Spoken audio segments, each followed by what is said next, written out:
Trump, Ronaldo, Putin, Andrew Tate, Elon Musk gibi adamlar bu el hareketini neden yapıyor?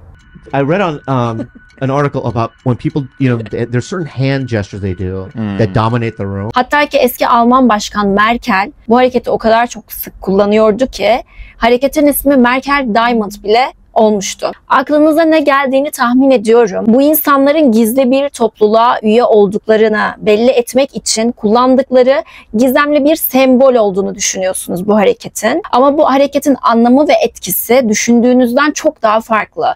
Eminim bu videoda bu bilgileri ilk defa duyacaksınız. O yüzden videoyu sonuna kadar izlemeye devam edin. Artık vücudumuzun sadece kastan, kemikten ve deriden oluşmadığını biliyoruz. Biz aslında çok daha fazlayız. Vücudumuzda hem bir diyalektik alan hem de manyetik bir alan var. İşte tam da bu yüzden biz elektriksel varlıklarız. Ellerimiz de sandığınız gibi sadece bir şeyleri tutmak ve günlük hayatta işlerimizi yapabilmemiz için bize yardımcı uzuvlardan ibaret değildir. Çok daha farklı ve derin görevleri vardır. Vücuttaki çeşitli sistemlere bağlanan elektrik devreleridir aynı zamanda. Brad Pitt, Al Pacino gibi kendini kanıtlamış ünlüler, siyasetçiler, hatta ki sporcular bu el hareketini neden yapıyorlar? Sadece belirli bir topluluğa ait olduklarını göstermek için değil. Bunun sebebini daha iyi anlamanız için öncesinde birazcık teknik terimlerden bahsedeceğim. İnsan vücudu karmaşık elektrik sinyalleri üretir. Nöronlar sinir sistemimizin yapı taşlarıdır ve elektrik uyarılarını kullanarak iletişim kurarlar. Bu uyarılar kaslara gider ve kasların hareket etmesini, kalbimizin hareket etmesini sağlar. Yani ritmik titreşimler sağlayan bir elektrik sistemi tarafından kontrol ediliyoruz. Hücre zarlarında elektrik depoluyoruz. Artı ve eksi kutuplarda bu vücudumuzdaki elektrik dengesini sağlıyor diye düşünebiliriz. MR makinalarını düşünün. Vücudumuzun manyetik özelliklerinin iç yapılarının ayrıntılı görüntülerini oluşturmak için kullandığımız MR'lar manyetik rezonans görüntüleme gibi tıbbi görüntüleme tekniklerinde kullanılır. Yani aslında MR cihazları bizim manyetik alanlara verdiğimiz tepkiyi ölçme sistemiyle çalışır. Vücudumuzun büyük bir kısmı sudan oluşuyor. Su moleküllerinde bulunan hidrojen atomunun çekirdekleri birer küçük mıknatıs gibidir. MR cihazı dev bir mıknatıs gibi çalışır ve bu atomların yönünü değiştirir. Sonra bir radyo cihazı gönderilir ve atomların bu sinyale verdiği tepki ölçülür. Bu tepki aslında vücudumuzdaki atomların elektriksel ve manyetik davranışları sayesinde görüntüye dönüşür. Tamam, iyi, güzel, peki ama bunun bu el hareketiyle ne alakası var diyorsunuz? Biliyorum. İşte yavaş yavaş o kısımlara geliyoruz. Mudra, Sanskritçe'de el hareketi veya mühür anlamına gelir. Meditasyon, yoga ve spiritüel uygulamalarda kullanılır. Mudralar belirli enerji devreleri oluşturmak için vücudun elektriksel özelliklerini kullanan eski el hareketleridir.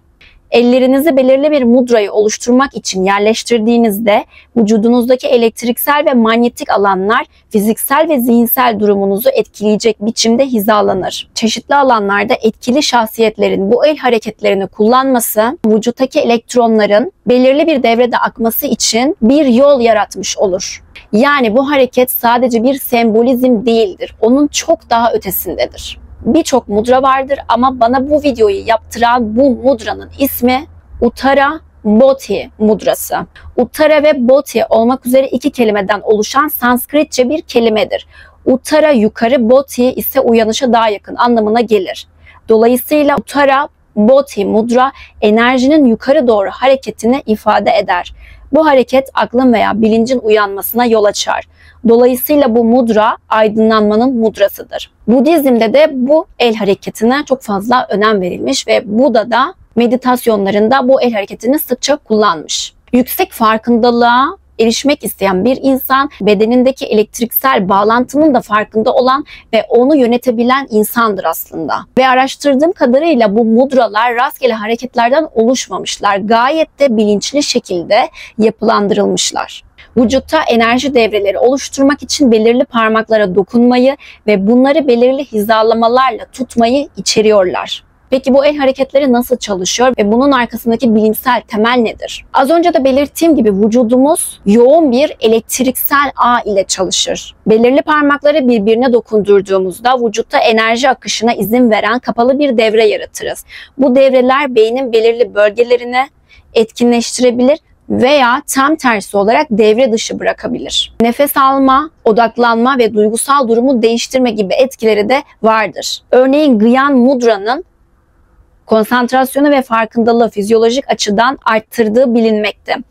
Bu mudrayı bilimsel olarak araştırmışlar ve EEG yani beyin dalgaları çalışmaları sonucunda Gyan Mudra ile yapılan meditasyon sırasında alfa ve teta beyin dalgalarında artış görülmüş. Bu beyin dalgaları ise odaklanma ve yaratıcılıkla ilişkilidir. Aynı zamanda vücuttaki parasempatik sistemi aktive ettiği de gözlemlenmiş. Parasempatik sistemin de aktive olması stresi azaltan, tansiyonu düzenleyen ve kalp ritmini yavaşlandıran etkilere sahip. Baş parmak ve işaret parmağın birleştirildiği bu mudrada parmaklardaki sinir uçları uyarılır. Bu bölgeler somatosensöriyel korteks üzerinde beyinle doğrudan bağlantılıdır ve sürekli uygulandığında el-göz koordinasyonu, dikkat ve ince motor gerektiren becerilerde de iyileşme gözlemlenmiş. Ayrıca dopaminde ve serotoninde artış bulunmuş.